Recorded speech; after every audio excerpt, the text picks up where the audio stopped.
et à Dungarindiao. Et nous sommes très fatigués d'aller chaque jour au puits pour se procurer du liquide précieux. Nous demandons de l'aide à l'État pour achever les travaux du forage de Dungarindiao.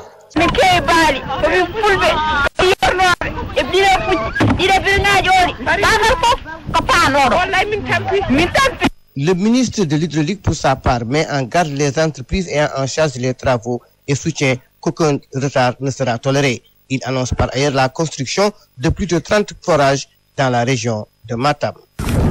Auprès des entreprises qui ont contracté avec l'État du Sénégal, c'est le respect scrupuleux des délais de réalisation. Ces projets n'ont pas de problème de financement. Le financement est là. Financement État du Sénégal avec les partenaires techniques et financiers. Nous n'avons pas de problème de financement. Les entreprises ont contracté par appel d'offres, ont été sélectionnées, ont signé des contrats. Nous leur demandons de respecter scrupuleusement les délais de réalisation. Le gouvernement ne tolérera pas de retard dans l'exécution. Il faudrait donc que ces entreprises qui contractent avec l'État puissent réaliser ces projets dans les délais. Dans le cadre de la réalisation des forages, de faire en sorte qu'il y ait de l'équité. Cela signifie que les zones qui jadis étaient très négligées en matière d'infrastructure puissent être priorisées. Parmi ces zones figure en bonne place la région de Matam. Enfin, cap sur Ndiakir dans l'arrondissement de Agnam Siwol, où le ministre a procédé au lancement des travaux pour la célébration de la fin de la défécation à l'air libre, ceci pour pousser les populations de ces localités à davantage entretenir notre environnement. Ndiakir, Amadou Issakan, Radio-Télévision. Amadou Issakan, les engagements pris par le gouvernement dans la capitale du Saloum lors du conseil interministériel tardent à se matérialiser. Un retard qui a même poussé le mouvement citoyen pour le développement du Sénégal pour monter au créneau,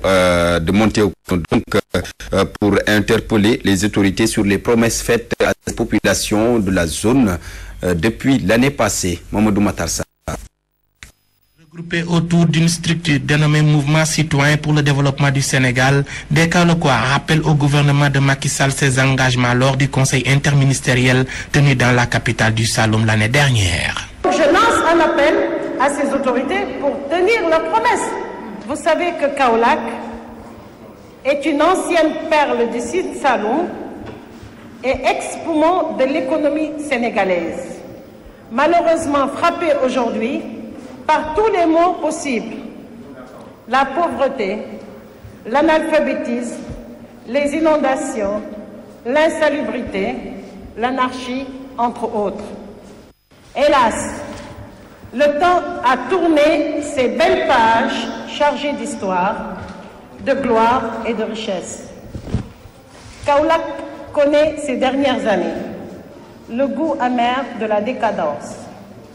Le joyau d'antan ne brille plus, la population et le désordre ont eu raison de son éclat. Il faut aider les femmes et les jeunes en matière de micro-projets et de formation.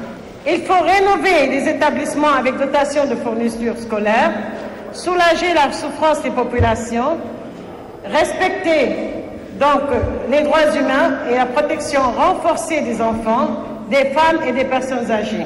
Décider de sortir de la passivité et de prendre leur destin en main, ces Kaolackois veulent s'ériger en sentinelle contre l'oubli de leur terroir afin de lui remettre son lustre d'antan. Kaolack, Mamadou Makhtar Sarr pour la radio-télévision Walfadjri. Mamadou Makhtar Sarr, crise scolaire, le syndicat des inspecteurs de l'éducation nationale demande à l'État d'ouvrir des négociations sérieuses avec les enseignants et d'éviter tout amalgame. Samba Diakhaté, le secrétaire général du syndicat, précise que c'est la seule solution pour sortir l'école de la crise qu'elle traverse. Ces propos sont recueillis par Ramatoulaye Sarr. Je pense aujourd'hui que la condition première pour aller vers une année apaisée, c'est la reprise de ces négociations. Cela demande bien sûr que nous puissions faire attention à aujourd'hui une certaine dérive qui pourrait, si nous n'y prenons garde, miner les choses. Il est vrai que le débat se pose aujourd'hui avec des enseignants qui sont libres, je le précise, de faire de la politique. Mais quand ils vont jusqu'à juger de l'action des syndicats et également des négociations des uns et des autres, nous disons qu'il y a un risque de dérive.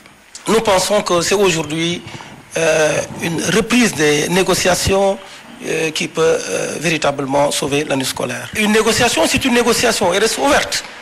Mais l'essentiel, c'est que nous puissions analyser les points de revendication posés par les enseignants, qui, je le rappelle, sont de deux types. Des accords qui étaient déjà signés et des questions dites questions nouvelles, plus posées par les syndicats des professeurs et les syndicats des inspecteurs. Mais sur toutes ces questions, nous pensons que le consensus est possible. Mais encore faudrait-il qu'il y ait une volonté de négociation de la part du gouvernement. Et tout enseignant a le droit de faire de la politique. Nous ne pouvons pas trop nous prononcer sur cela. Toutefois, il faudrait que nous évitions des confusions. En tout cas, avec le régime précédent, devrons dire de façon plus précise, il y a eu des déviations. Aujourd'hui, nous lançons un appel, Monsieur le Président de la République, pour qu'il n'y ait pas d'amalgame. Samba Diakhaté, le secrétaire général du syndicat donc des inspecteurs de l'éducation nationale. Un mot en politique avec la coalition Benno Bokk Yakaar qui éclate à Rufisque. La LD a tout simplement claqué la porte et décide d'aller seule aux prochaines élections locales. Les camarades d'Abdoulaye Bathily ont d'ailleurs lancé la pré-campagne en présence de Najib Sagna. Puisque la LDMPT prend ses distances de Benno Bokk Yakaar et de Benno Siggil Sénégal. En effet, le parti de Bathily ira seul aux élections, sans aucune autre coalition. Il l'a affirmé hier lors d'un point de presse à la permanence départementale. Souleymane Gueye Cissé porte la parole. La Ligue démocratique de la Fédération de Rufisque a décidé d'aller aux élections locales sous sa propre bannière. Ni donc dans le cadre de Benno Bokk Yakaar, ni dans le cadre de Benno Siggil Sénégal, qui n'existe plus. Nous l'avons décidé, comme je l'ai dit tantôt, pour les intérêts supérieurs de la ville de Rufisque. Parce que nous avons l'ambition d'aller au-delà de l'actuel budget, mais aussi nous avons l'ambition de l'augmenter d'une manière conséquente pour refaire le visage de Rufisque. Nous avons les possibilités, nous avons les capacités. La Ligue démocratique a décidé de faire sa liste et de l'ouvrir à tout citoyen qui veut refaire cette ville. Au même moment, l'Alliance pour la République et la citoyenneté ARC défend son pouvoir. Les jeunes du maire de Rufisque veulent s'ériger en bouclier pour défendre l'équipe municipale. Les jeunes qui sont engagés et qui ont vu les différentes réalisations et positions du maire par rapport à la gestion de la ville de Rufisque, ça leur a fait du baume au cœur. Ils ont trouvé que cet homme, hormis tant de maires qui sont passés, est la clé de voûte qui peut relancer Rufisque. Ils se sont engagés à l'appuyer, à l'accompagner pour un second mandat. Nous allons constituer un bouclier autour de cet homme qui nous est tombé du ciel. Et nous n'accepterons pas que des politiciens véreux viennent entacher sa robe. Nous ne l'accepterons plus. La campagne pour les élections locales a démarré à Rufisque. Les candidats s'affichent et les déclarations vont bon train.